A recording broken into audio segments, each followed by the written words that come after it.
I was pretty much talking to the camera for 5 minutes and didn't even realize I was recording. But before I get into this video, now that I know I'm recording, if you haven't already subscribed, please make sure to subscribe. For those of you who are expecting my first impressions and unboxing of the MacBook Air, I actually don't have the product on me yet. I apologize if I pronounce this wrong, but it's in Sanachi, Japan.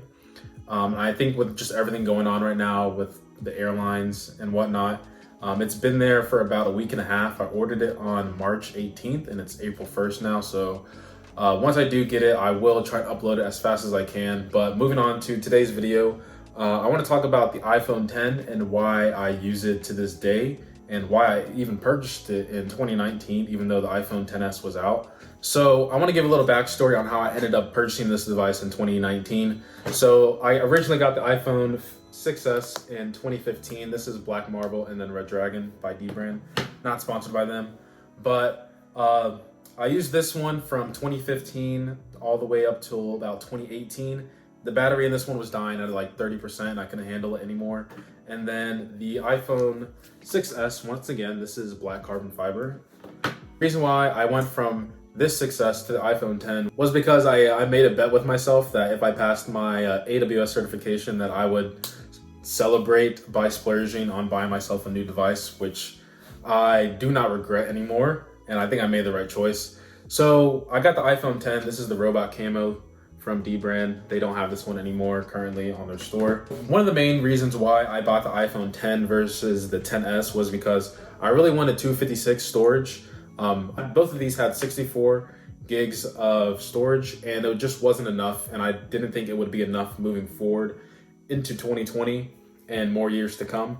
And I didn't like the design of the iPhone 10 when it first came out, but now that I've used it for coming up to a year now, I would say that this is definitely improvement over the original design. As much as I love the 6S, the 7, the 8, the 5, the 5S, the 4, the 4S. And I also want to say that I miss Touch ID, being able to just click this and I'm automatically in my phone.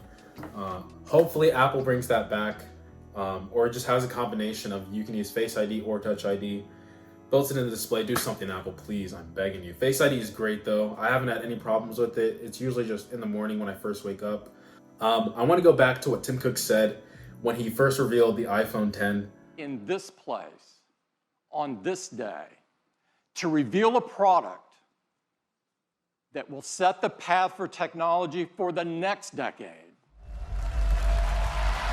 It is the biggest leap forward since the original iPhone. So pretty much he said the iPhone 10 is pretty much paving the way for the next 10 years of the iPhone. And I want to get behind that, but as much as I hate the notch, I've gotten used to it. But with other smartphones now not having the notch, especially at much lower price points, I thought it was a big thing, but using it day to day, it's not that big of a deal. First and foremost, if you want gold on your iPhone, you have to get a 10s. It's not offered in the iPhone 10. I think they just have space gray and then silver. Between the iPhone 10 and the 10s, they're almost identical next to each other. I think the only major difference is like the advanced bokeh feature that they have. After taking the picture, adjust the depth of field from f1.4 to f16. And the background is changing with it. It's IP68 rated, but I don't take my phone underwater that deep anyway. There's something else that's really big. There's also 512 gigs. There's eSIM and the CPU. I don't know why I didn't forget that, but there's an A12 chip in the iPhone XS and there's the regular A10 or the A11 chip in the iPhone 10. But I think in my day-to-day use, the iPhone 6S was doing perfectly fine in 2019. And this is an improvement from the iPhone 6S. It's never crossed my mind that when I use this device, I'm like, oh, I wish this thing was like a little bit faster. But like I said, everything pretty much side by side is the same. And I don't really care for the 10s and having those features and paying an extra $150 to like $250 more. And this 256 model, I believe, retailed for like $1,100 when it first came out. And I got it for like almost half off 2.5 years later. And I think it's a steal. And using it in 2020, I highly recommend that you should probably consider this if you don't really care for If you care about battery, I would say look into the iPhone 11.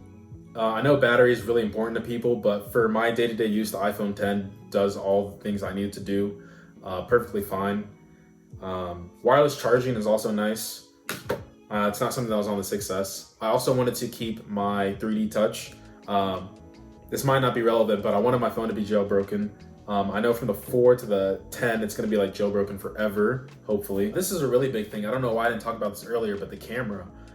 People really care about cameras nowadays, but for me, like I said, the iPhone 6S, I thought it took photos perfectly fine, and moving to the iPhone 10, it's even better. But for my standards of photography, the iPhone 10 is perfectly fine for what it does. So one of the biggest things is why I didn't get the 10R over the 10, even though the screen was a little bit bigger.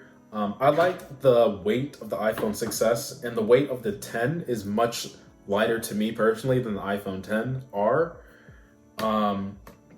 The display is also much better on the iPhone 10. It's OLED, so the pixels actually turn black. It's not LCD or the liquid retina display or whatever Apple wants to claim it as. So there's another YouTuber, Jonathan, who actually did a blind test between the iPhone 10 and the 10R, and they couldn't even tell the difference between the two, or maybe it was the 10S. I'll have that link in the description below. This is sort of like a personal finance thing, but I don't want to just have the latest and greatest tech just because I can. I always like practicality first, and I didn't want to spend an extra, like I said, $150, $200 to get the 256 version of the iPhone 10s just because it was newer.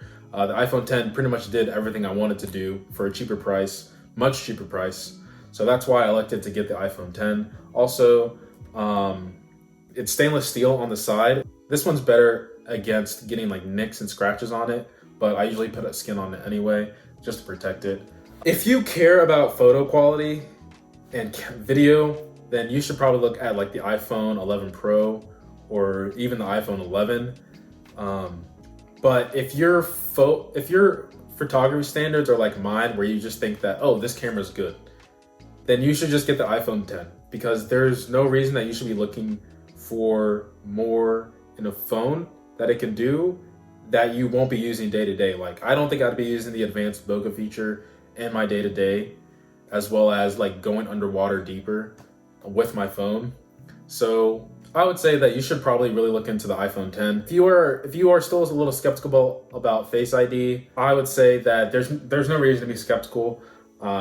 It recognizes my face. I will say on the iPad Pro that I'm recording on, Face ID is much better on there than it is the iPhone, but I think that's just the CPU working faster. But that's gonna do it for me today, guys. If you like the video, please make sure to leave a like, subscribe if you wanna see more content. I'm not sure if I'm gonna be doing a giveaway. Like I said, I'm not sponsored by D-Brand, but I have so many D-Brand skins that I just don't use anymore that are just laying around. Like I have white marble, white leather, just a whole bunch of stuff for older devices. So if you guys want me to do a giveaway, please let me know, and I'll see you guys in the next one. Peace.